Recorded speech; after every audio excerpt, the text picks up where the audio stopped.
Hey guys, how you doing? It's Tom, back from Las Vegas, Nevada, and it could not come soon enough. As fun as it is over there, it's just not the type of thing I'm into at this point in my life. I'm so focused on running FFRnews and starting a business and working my day job and doing what I do and trying to change the world in any little way that I can, that even to take a few days off is very frustrating for me. On a positive side, on the plane, I was provided a nice 10 hours to read. I'm currently reading The Creature from Jekyll Island. I'm going to do a report on that when I'm done. It's a fantastic book. Basically, it goes into the history of the creation of the Federal Reserve System, how central banks work, the IMF, the World Bank, all that type of thing. That's for another day. I'm going to do a lot of stuff on the Federal Reserve System and fiat currency and how the banking system works against the interest of the American people through inflation and debt society.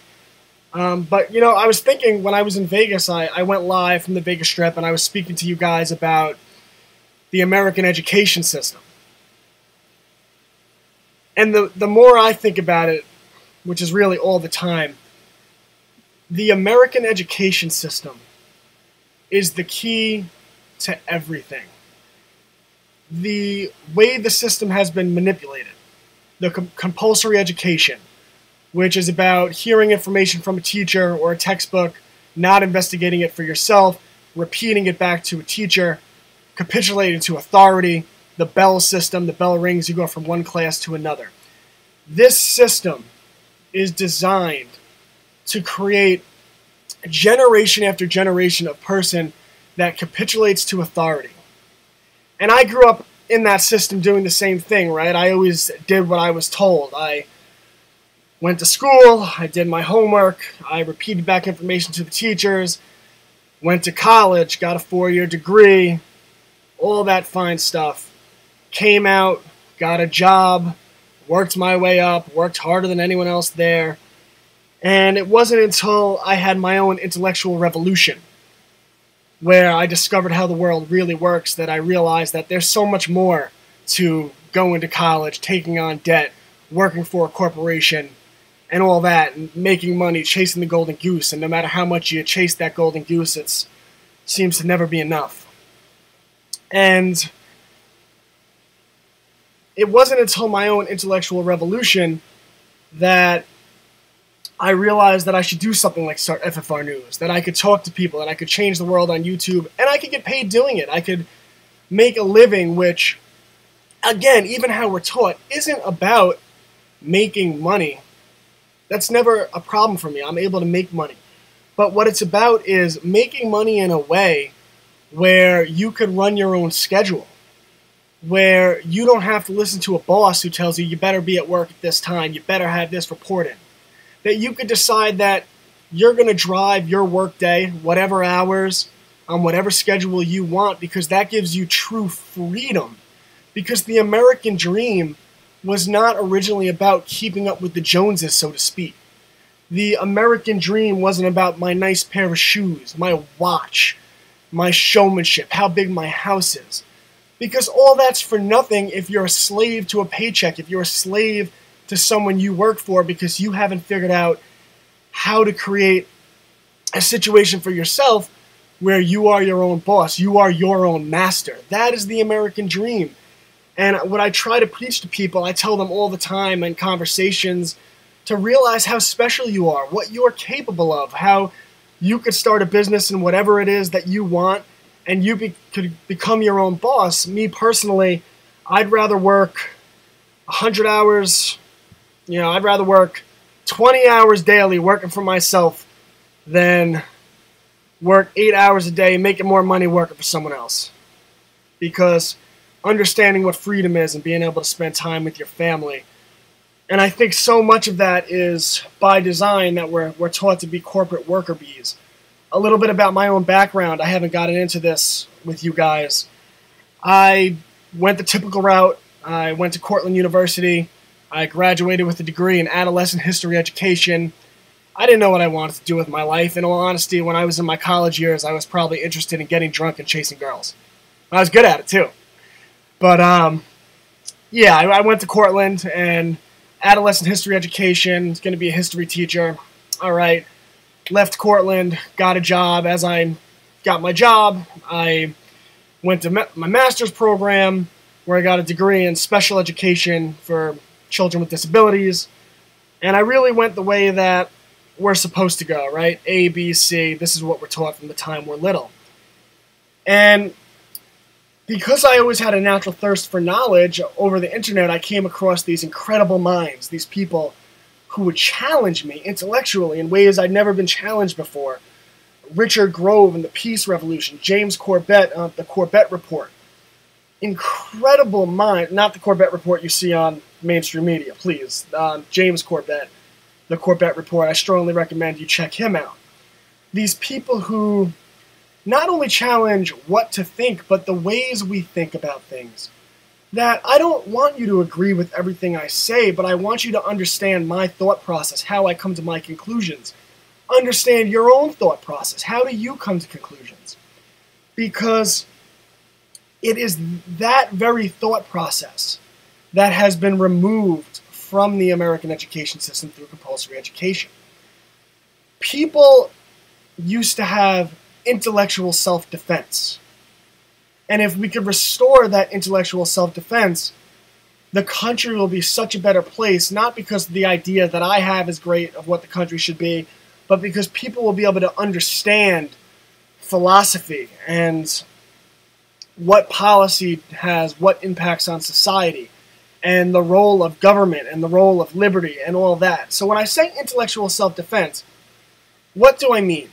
There's something that we should know, but it's been stripped out of our education system, known as grammar, logic, and rhetoric. Not in the sense that you would typically hear. So grammar. Grammar in the sense of defining our terms. When we speak with each other, we could be using the same words, but we could have different understandings of meanings. And if we have different understanding of meaning of the same word, then how can we effectively communicate with one another? An example of this would be the term liberal, right? So the term liberal now, I mean, you ask 100 people, they'll give you 100 different answers, but I would say people generally in today's society view that as using the government to promote equality. Equality is great. I'm the first person for equality. I think there are actual people who are racist, and I think it's disgusting. But I think that, you know, in today's society, everyone's accused of being a racist, not because they are, because it's a divide and conquer strategy. I'm sure that one day I will be accused of being a racist by the political establishment. And at that time, they'll get a nice rebuttal from me. I can't wait for that. So, grammar. The word liberal to one person might mean government-forced equality. But the word classical liberal, what the definition used to be, was about limited government, which is about people determining their own path. A little bit what I spoke about earlier with being your own boss and not being dictated to by the government, but dictating to the government. So you want to grammar, logic, and rhetoric. You have grammar. You have to identify your terms so we understand that we're talking about the same thing. Logic. Oh boy, has this been removed from our society. You've probably heard the term cognitive dissonance. A way to describe cognitive dissonance would be a lack of logic. Do you have contradictory thoughts within your own belief system? Because if A and B equals C in one sense, then you can't have a situation where A and B doesn't equal C in another sense. So do we have contradictory thoughts within our own thought process? And the way I try to avoid that for myself is I engage in an internal dialect. I basically, my first thought about when I hear about a new topic isn't usually the conclusion I eventually come to. I'll usually have a different thought about a new piece of information a week later, because what I do is I'll go back and forth in my own head and say, all right, well, does this one thought I have contradict another thought I have in a different area? Because if it does, then cognitive dissonance is setting in. I'm not being logical. A good book, you really want to understand logic, a book I recently read, which I'm planning on doing a report on, Plato's Republic. Plato is the father of modern philosophy, an incredible mind. Surround yourself with these minds. There's so many brilliant people who could challenge you intellectually, make you a better person, make the world a better person. These minds like Plato, they've perished, but they challenge me daily. But understanding logic, and if you could do that, you'll make sure you don't have these contradictory thoughts, and you'll understand that you have a healthy thought process, and it will help you draw better conclusions, maybe that aren't the conclusions the media wants you to draw. So the third process of this is grammar, logic, and rhetoric. Rhetoric is something I still myself really need to work on. It's the art of communication. Because until we could communicate our logical process with other people, we can't pass on wisdom. Logic, knowledge never becomes wisdom without rhetoric. Because without the ability to communicate effectively through grammar, logic, to make it rhetoric, then it's like we're talking at each other and not to each other. You know, I love when you guys write your comments, not the comments that like, you're an idiot. Okay, I'm sure I'm an idiot. The comments that say, you know, Tom, I really disagree with that. I really disagree with the conclusion you came to, and here's why. And a lot of times I'll look at that and I'll say, you know, you're right. And I looked at your argument and I thought it was a good argument, and maybe I'll adjust what I do in the future. Or maybe I'll look at it and say, I respect where you're coming from, but I can't come to that conclusion yet. And we engage in a healthy back and forth dialect. And then that makes society a better place, because instead of being divided through divide and conquer, we're trying to reach common ground. And if you could do that, then you could have a government truly by the people, something our founding fathers talked about, which I think is so important. If you're interested in this type of information, there's so many things you can look into. Like I said, Plato's Republic. There's a book, The Lost Tools of Learning by Dorothy Sayers, which really goes into the tools of education that have been taken away from us, the thought process. The Dumbing Us Down by John Taylor Gatto. I am, in the future, going to do so much work on Dorothy Sayers and John Taylor Gatto, so please read these books if you get a chance. Dumbing Us Down, John Taylor Gatto was, for those of you not aware, he was, don't quote me on the years, I think the 1988, 1990, 1991 New York City Teacher of the Year. He was the New York State Teacher of the Year. And he quit his job, and he took out a full-page ad, I think in the New York Times, maybe the Wall Street Journal, one of those editorials. He took out a full-page ad, and in that he explained that he could no longer work for a system that is designed to create a dependency class where people lack intellectual self-defense, which is designed to create people who capitulate to authority, who never become masters of their own world, not because they're not capable, but because the system itself promotes people being dependent on authority. And what is the ultimate authority? Government, right? It's creating dependency class for us as a people to think we need government. So if you want to look into those books, he really goes into it, because we as a people don't need government. I mean, yes, maybe to a degree. I've engaged in so many arguments with so many people that have different views on this, and I respect a lot of their different views of the role in government. But I think the one thing, consensus, that I come across to people who really dig in intellectually is that government needs to be restrained. It needs to be contained. Because it is exactly as the word implies, to govern men. It's centralized control over people, controlling the masses, telling me how I can live my life. You know, a great example I use this is the war on drugs. It's not that I want to go out and do drugs. I don't care for drugs. I care about constantly challenging myself intellectually, building my business, changing the world. But I also understand that who is some person that I never met to come to me and tell me what I can do with my body? Because this world isn't Minority Report, where we assume, well, if you're doing drugs, you're probably going to commit crimes. You're probably going to commit crimes against other people. yeah, Minority Report's very dangerous. If I do not hurt another person, then the government should not control me. Because who are you to control me any more than I should control you? Live and let live. And it is these control systems that people use for power. It is that very war on drugs which has deteriorated the American family, where it has created generation after generation of non-violent people being put into jail. And then what happens? Their children are born into poor economic situations where their parents aren't around, or it's one child, or they're in foster care, which I don't know if you have familiarity with the American foster care. These poor kids, so we got to help them as best we can. But so the war on drugs creates all these families who aren't there for each other. They don't have parents, and what do? Drugs are illegal, so that creates a black market. Well, they join gangs because that becomes their family. And they turn to selling drugs instead of it being done legally. Now you create this whole black market, the same of prohibition of alcohol, where there became this big black market, and that's where all the mobsters, Al Capone, they came from prohibition, because you create a black market, and then things are done in a, I guess you could say, a sleazy way, where this is my territory, and I'll kill you if you approach on it. And then it creates gang violence and violence in the cities.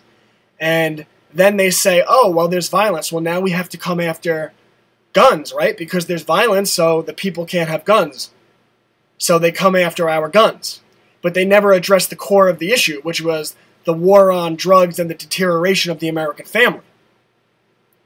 And then they use that to promote gun confiscation, which again is there is no such thing as gun control.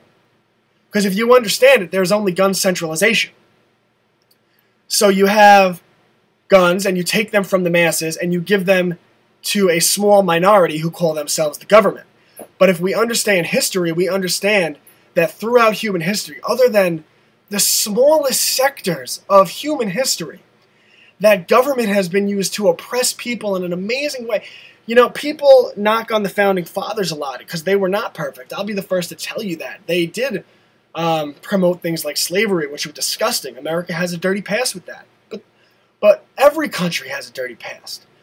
But the ideas they put forth of government by the people, where the government they're not some godlike figure above us.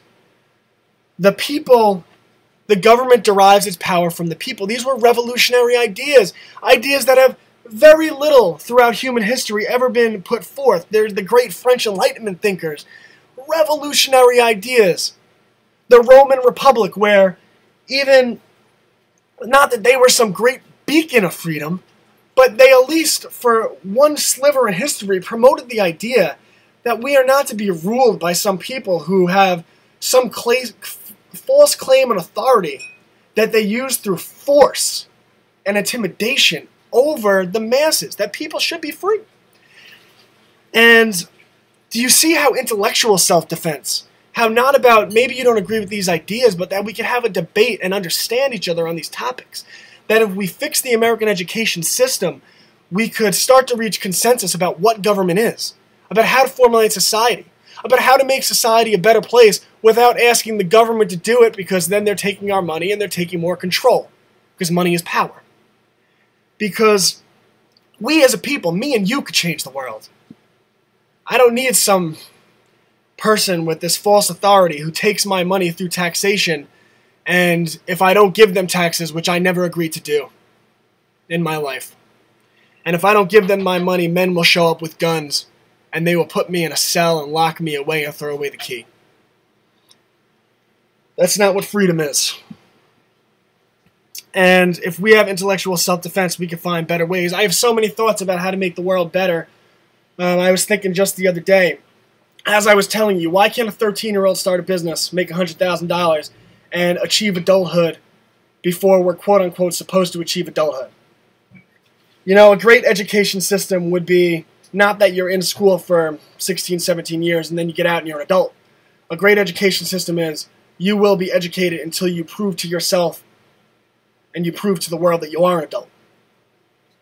If you're 14 years old and you start a business, maybe you start a landscaping business, and maybe you run it well, and maybe you're making $100, $150, $200,000. Well, maybe your education going forward, not that you shouldn't self-educate, that should be promoted. Not that you shouldn't even join into some type of formal education. But the fact that you can achieve adulthood before you're quote-unquote supposed to. And, all right, so how can we do that? I'm going to rage all I can about the American education system. I'm going to educate people. But what I really like to do also is promote grassroots activism. Get involved. I mean, how can I get involved? I have thoughts in my mind where I think about maybe I could start some type of program where ambitious young people, 10, 15 years old, or their parents could, have me work with their children in a group setting where I start to teach these ideas of, you don't have to get a summer job. You could start a summer business because maybe you won't be successful right off the bat, but you'll learn the idea of how to start a business, how a business runs, how to make your own money.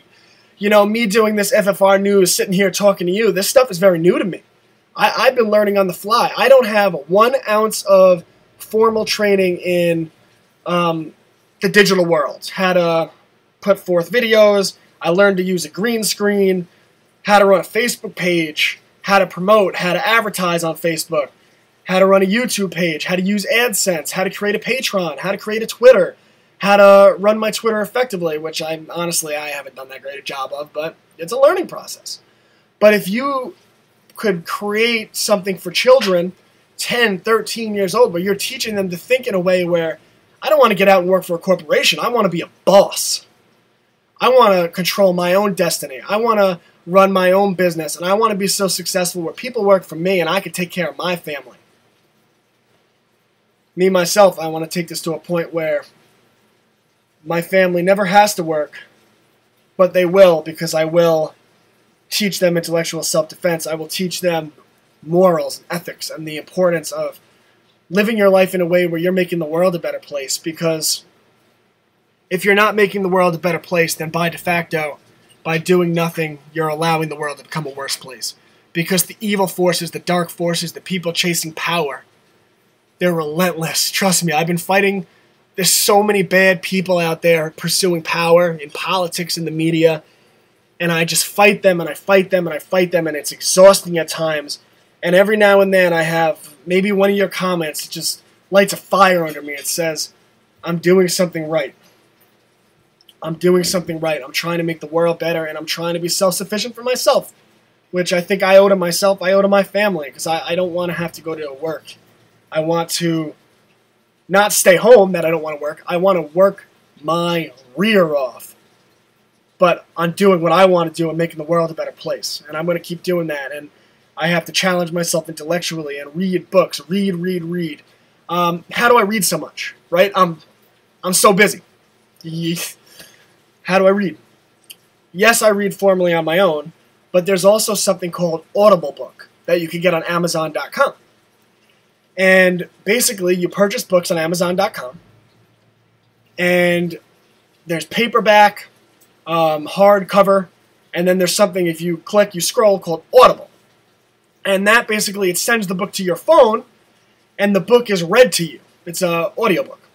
So basically now, whenever I'm driving my car, whenever I'm doing something that doesn't involve my direct attention, I am listening to Audible Book. And I could get through so many books, and I could, in a way, have intellectual debates with so many incredible minds throughout history. These people that are unique, this 0.1% sliver of people who dedicated their lives to not knowing truth, but to finding truth. The wisest man in the world, the one thing that I know, is that I actually know nothing. Because what I think I know might be challenged by a new piece of information.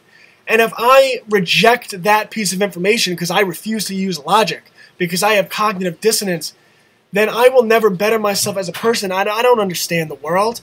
I'm pushing a worldview that is my own and rejecting anything else, even if that whatever else might be true.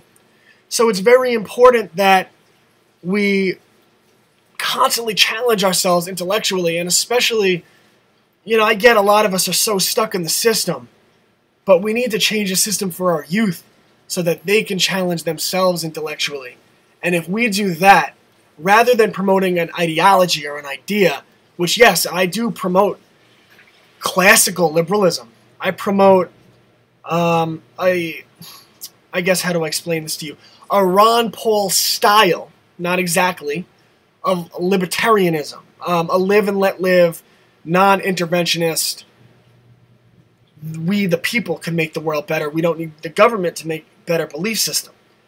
But rather, even more important than promoting my belief system, if I could change the education system where people practice grammar, logic, and rhetoric and think for themselves, then I can truly make the world a better place. And our system, in the end, whether it's the way I think it should be viewed or a consensus we come to as a society, because we know how to talk to each other and how to think, then we can make the world an incredible place. And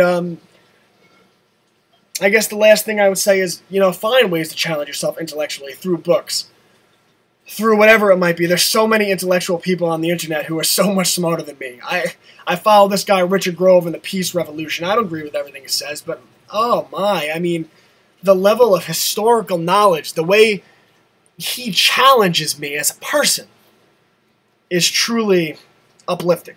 So just keep challenging yourself.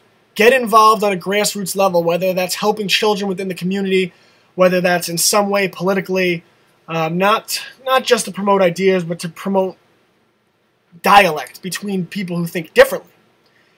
And you would be amazed the difference you can make in this world. Make a difference. I'm going to keep trying to make a difference. I love America. I love freedom. I'm more than America, I love the idea of America. I think our government, what it's done in practice, has been disgusting. I think that power has been so abused that the ideas that were originally in our Constitution have been very ignored. Even from day one, a lot of them were ignored. And the military-industrial complex and the media has used our government to promote wars and kill a lot of people. But I love the idea of government by people, the limited government and freedom. And we will only be free as long as we demand to be free. And I will demand to be free until the day I die, because I understand from history, from reading enough, that freedom is worth fighting for. Freedom is worth dying for. And I will give you everything I have, that I promise, to promote the brand of freedom, liberty, that I understand through my thought process as best I can, and that I will put freedom and liberty above my own self-interest. And if we could do that as a humanity, we're moving in the right direction. All right, guys, thanks for tuning in. I'm Tom Anderson, FFRnews. Share these links. For exclusive access, visit Tom Anderson at www.patreon.com.